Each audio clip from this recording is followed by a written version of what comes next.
And if you remember when you were asked this question when you were a youngster, what do you want to be when you grow up? Remember that question? Not sure what you said. You might have said a fireman, Superman, a nurse, a teacher. Can you remember your response? Of course, when you're a kid, there's lots of opportunities available to you. The whole world, in some sense, you feel, is available to you. As you get older, of course, your options become less and less, and the choices you have, lots of those jobs have cut-off ages, for instance. I could apply to be a fireman now at 58, but I think that application might be difficult in the processing. Some things change as you get older. It's no longer possible for me to grow long hair. Well, I could. A comb over is always an option, of course. Other things change. You're not as strong or as fast as you used to be. You can no longer bench 100 kilos. Somebody once said that youth is wasted on the young, and I'm not sure if that's true. Somebody said that life begins at 40, and I'm pretty sure that that isn't true. It doesn't really. One of the things that does happen as we get older, though, is I think that we work out our priorities. Perhaps it crystallises for us. What are the things in our life that really matter? Perhaps some of the things that we worried about when we were a young person don't matter quite so much anymore. And so we ask ourselves, what are they? What are those priorities? What matters most to us? And I'd say for most of us, we understand that it's the people in our lives that really matter, isn't it? It's the people in our lives that matter. If you've ever seen anybody interviewed on TV after a tragedy where they've lost their home in a fire or a bushfire, they'll often say something like, at least we still have each other. We're all safe. We are the thing that matters most, the people in our lives. So we know that people and relationships are important to us. Now, I don't laugh at other people's jokes, but I do laugh at my kids when they say something funny, perhaps to encourage them in their growth of their humour curve, so they'll get funnier as they get older, because we all want that. And but I do remember when when Jake was little. So Jake's our son, and he's 21 now. But when he's a little kid, and we were counting some money, and I told him, I said, stack the coins in tens. Here's a stack of 10, just stack them up that high so we can count them up all up later. And he just ignored me, and he just kept stacking his coins up as high as he possibly could. And I was trying to get to his coins to reduce the size, and he's guarding his coins, and it was just a silly little thing we did, and he was laughing and I was laughing with my son. I don't know, it just brought me joy. And I guess when I'm old and lots of memories are gone from my mind, I want those precious moments with people to be the things that I remember, to be the things that are in my heart. I think we know that the things that make our spirits soar, that bring us the deepest, truest joy, is really people. Do you remember when you were a teenager and your first crush? Do you remember that? The first time you had a crush on someone and your pulse would race when they walked into the room? Only Dorothy, apparently. All right?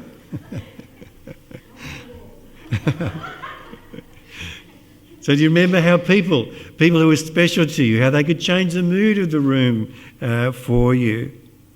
Do you remember that day that you made your mum proud and your mum said to you, well done, you were great today? And perhaps your mum said it to you often. But these are the things that affect us, aren't they? The things that impact our lives. Of course, conversely, people can be the things in our lives that hurt us the most, that can leave the deepest scars, can cause us pain that we might need to deal with our whole lives. So I was privileged to attend the opening of the Red Shield Appeal, the launch in Sydney, in the city of Sydney, this last week. And there's a young guy who spoke called Owen. Now, I don't know if you remember, but about 10 years ago there was a documentary on the ABC about Oasis and the Salvation Army's work there, and about Paul and Robin Moulds. And if you'd watched that video, Owen was one of the young kids that spoke. He was a teenager at the time, and his life was a mess. He grew up in Wollongong, and his home was filled with violence and drugs and alcohol. And at 13 he ran away from home, and he spent the next 3 months sleeping in a toilet on a railway station. Finally he made his way to Sydney, and as a teenager, an angry young teenager, as a lost young person, he ended up at Oasis. And through Paul and Robin, he encountered unconditional love and acceptance. And they mentored him, and they changed his life, and it was fantastic to hear his story 10 years on, and to actually find out what had happened to him, how he'd found a purpose, how he'd found hope. And essentially that change was because of people. It wasn't because of program, it was because of people who cared about him and loved him unconditionally. And you and I would know, we see in the world around us that there are lots of good and loving families, but there are also lots of families that are locked into generational dysfunction, where there are deep wounds and deep hurts. And we don't think that this belongs to one class of society. This is right across the board, okay, this dysfunction. And so we also know that it's parents who are a key to this. We know that this kind of love and affirmation and encouragement we receive as a child shapes us a great deal. We're shaped by dads who are loving and caring versus a dad who is never home. We're shaped by mums who nurture and encourage us versus those who can't care for their kids. And I would say that most of the mothers I've met would want to care for their kids, but sometimes they just can't. That their own needs and wants get in the road. Back in the 70s, Mum decided it'd be a good idea to help change the lives of some young people. So we fostered children. When I say we, because it was a whole family thing, it was Mum's decision that we would foster children. We had 4 foster children in our home for a while, for a couple of years there. And one of them was a set of twins, Heather and Ivan, gorgeous looking kids, bright blue eyes. But they'd been abandoned, neglected by their mum, and they'd been found alone and malnourished and maltreated in their own home, and they'd been taken away by social services. And so we were fostering them. And they were good kids, but those early childhood experiences had just locked them into ways of being. For instance, Ivan couldn't stop eating. Even when he was hungry, even when he's full, he couldn't stop eating. He just had to keep eating because food was a scarce commodity and he needed it. So our families, our early life experiences, they shape us. And of course they shape us in good ways too. You and I know lovely families, not perfect families, but we know lovely, good families, where kind and generous parents raise kind and generous kids, where life values are passed on and they don't leave us. So I was a teenager in the 70s, and there was one family that went to our church, and they're a good family, and I kind of knew them. There was 4 kids in the family, but one of them, Bruce, was a year older than me, and Nerily was a year younger than me. And so we're in the youth group together, so we hung out a lot, as we did in the army back in the 70s. And I also worked for the family later, and my job was burning kangaroos onto boomerangs. Who's had a job like that? Yeah, I didn't think so. So I had a hot brand, electric brand, and he used to make tourist boomerangs for the tourist markets, and I'd get this hot brand and I'd burn the kangaroo onto the boomerang. I was paid 2 cents for each one, just in case you were asking. Piecework, it's called. So I worked under their house, actually. I was a Queenslander, of course, so I worked in underneath their house. So for a couple of years. So I knew this family, I saw them interact, and they were good people. Didn't mean their family was perfect, of course, and Bruce in particular drifted away from the church quite early. By the late 70s, he didn't attend anymore, and for decades he was away from God and away from the church. And then his younger sister had a child, and the child was desperately ill, near death. And Bruce felt that he had to pray. So he went to his local Salvation Army where he lived in Brisbane. And he went into the meeting and he prayed because he wanted to pray. He wanted to be with people of prayer because somehow that felt more important, that felt more special to pray. And he prayed desperately for his niece. And she was healed. She's a living, healthy girl today. And he kept going back to the army, and he kept going to church, and he kept worshipping with the people of God. You see, there were deep values and things that were important to him that he learnt from his family when he was young, and they never went away. Even though I'm sure his mum shed many a tear, prayed many a prayer for him in those years that he was away from the church. And what this means is, and you recognise this the older that you get, is that you become more and more like your parents. Don't you think? Has someone pointed out to you, you do that exactly like your dad or your mum? And they don't always say that in a good way. They say, you are exactly like your dad or your mum when you do that. You know, there's a tone of voice thing there. We become more and more like our parents because we know we're shaped by them. And of course, we also know that relationships are two-sided. That it's you and me, I and thou, knowing each other. We know that we're designed for relationship. We long for people to know us and to love us. We long for people to share our hopes and dreams, to share our journey. But at the heart of this really is not our search for the perfect other. The real thing that changes relationships is when we begin to ask ourselves, how can I love better? How can I be a person who shapes others' lives, who helps them flourish? How can I help meet their needs? And this is where Ephesians 5 can help us. See, Paul, as far as we know, was not a family guy. He didn't have a family with him. But in Ephesians, he writes this household code, it's called, a family code. And here he says is how Christian families are called to live. And he has some words of advice for wives and for husbands and for children. And although we didn't read it, some words of advice for slaves as well, for the whole household. As Christian families, he says, this is how you live.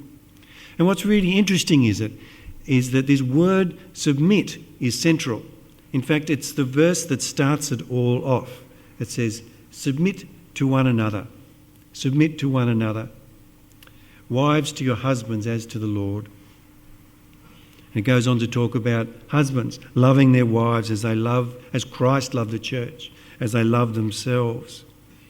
Now, in the 21st century, some of those verses are difficult, and Pamela had to just pause and just make clear that we need to think through exactly what this meant, and we should do that. We know that in the church, those verses, wives, submit to your husbands, for the husband is the head of the house.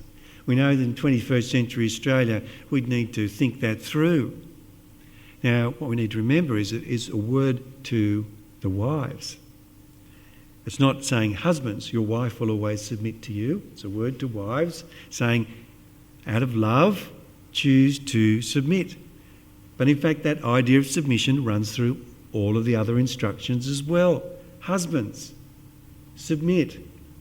Choose to love as Christ loved the church. Children, obey your parents. Submit. In mutual submission, love one another. And I think if we think about it, we understand this submission thing. It's not about being subject to. It's not about the husband's authority, but it's about this idea of submission. I've had a few girls in my life who at some point in our relationship ignored me and wouldn't speak to me, expected me to wait on them hand and foot and clean up after them. But I forgave them because they were only 6 months old at the time. That's submission, isn't it? If you've looked after young children, you know what we're talking about. You set aside your want and your desire for the sake of the other, to help them, to encourage them. We've all done it. Of course, it's different in mutual submission between equals. When Sharon and I first got married, when we went out for dinner, we'd order food and Sharon would say, I won't have a drink. And then later she'd say, oh, can I have some of your drink? Can I have a mouthful of yours? And I'd say no. If I'd wanted 3/4 of a drink, I would have ordered 3/4 of a drink. I wanted a whole drink. We've been married for 30 years now, and I have learnt submission. I have learnt the value of sharing, and although it's actually okay because I drink Coke Zero and Sharon doesn't like Coke, so it's awkward. But I've learnt the value of sharing, of giving up what we would want for the sake of the other. for someone we love. We can't really say, I'm in a mutually fulfilling relationship where I always get what I want. That's very unlikely. In churches and in families and with the people in our lives that we love, we sometimes give up what we want for their sake, for the sake of the other.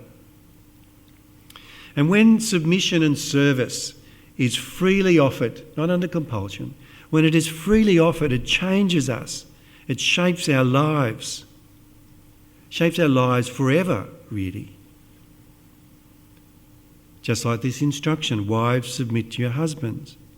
And as we've said, these verses have been used to assert some sort of right to rule over women. However, they're about this idea of mutual submission, not be subject at all times in all things. Choosing, loving, life-shaping submission does not mean subservience or control. The instruction to husbands is to love your wives as Christ loved the church, with a love that's prepared to die for the other. Love your wife as you love yourself. And all of that is in the context of this idea of submission. Love in spite of wounds and weaknesses. We love sometimes to complement the other, to fill the gaps in their lives, to heal the hurts of childhood, to enable the other with the things that they cannot do themselves. You know, we tie our children's shoelaces so that one day they can tie their own. See, loving someone like yourself means accepting that they are frail human beings who make mistakes, and we choose to love them anyway, in spite of weakness and in spite of failure. And sometimes that's hard to do. I taught with a young woman, and she was a great teacher, a great person. She was married, had some great kids. And I was surprised to find out that a friend of her childhood, or friend of her teenage years, that she didn't speak to them anymore. And I didn't really understand why. And I knew this person, and they're a good person. I said, what happened? What had happened was that her friend and her boyfriend had gotten pregnant, and when they were teenagers. And this had affected the girl I taught with. And the relationship had ended. And I couldn't quite understand that. It wasn't making sense to me. And we're talking about this some more. And see, her own story was, in fact, why she was so close to this friend was actually she lived with the family. And the reason was that their dad had left their family. And it was a fractured family. And because of that, this life lesson from her life, she couldn't forgive moral failure in others. It was like this stumbling block. She couldn't forgive it. But the truth is, to love others is to forgive them, to compliment them, to forgive their weaknesses, to allow for them to make mistakes. It's to offer our lives to them to help them past that, to see past that ourselves. It's to put aside our interests for their benefit and never to remind them that we are doing so. We choose to submit. Doing so shapes our lives into beauty and wholeness. It shapes the lives of those around us. Now, lots of us have benefited from loving people, from mums and mother figures in our lives who have submitted their own desires and made us a priority, who have taken the time to listen to us, to encourage us, to share life with us, to love us. My favourite Bible stories is actually in John's Gospel in the 2nd chapter, and it's a story of Jesus at the wedding in Cana. It's a very famous story, I'm sure you all know it. Why this story appeals to me so much is not really because of the miracle where Jesus turns water into wine, but because of how it came about. So they're at a family wedding, right? This is a big event, hundreds of people there, and they run out of wine. And so Mary says to Jesus, they've run out of wine. And he says to her, woman, my time has not yet come. I don't have to do anything about that. Mary ignores him. She says to the servants, do whatever he tells you to, fully expecting that Jesus will do as she asks. So Jesus says, go and fill the wine casks with water, and when they do, it turns into wine. And I love this idea that Jesus' first miracle really happened because his mum told him to do it, even when he didn't want to. Of course, we know that 3 years later, in a garden, Jesus prayed, "Father, if there be any other way than this, take this cup from me." But there was no other way. So he died on the cross. It was an act of submission, an act of love, all for our sake. That is what submission is. It was an act of sacrificial love. And our world desperately needs healthy, loving, healing, life-giving relationships.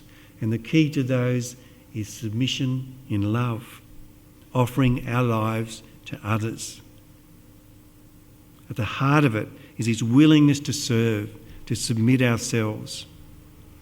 And if we've been the beneficiary of such love, we should get down on our knees and thank God. And that's what we do on Mother's Day. And Jesus and his servant Paul remind us that at the heart of the truest and deepest and best relationships is love-filled submission.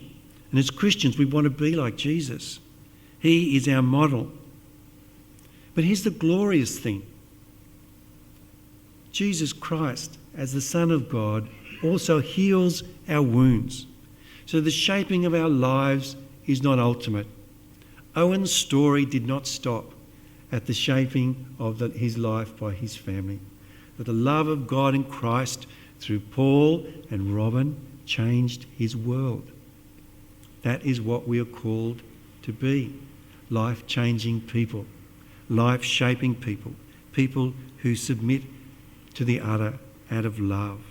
So let's choose this way of life-giving submission so that the people we love, the people around us, can live love-shaped lives.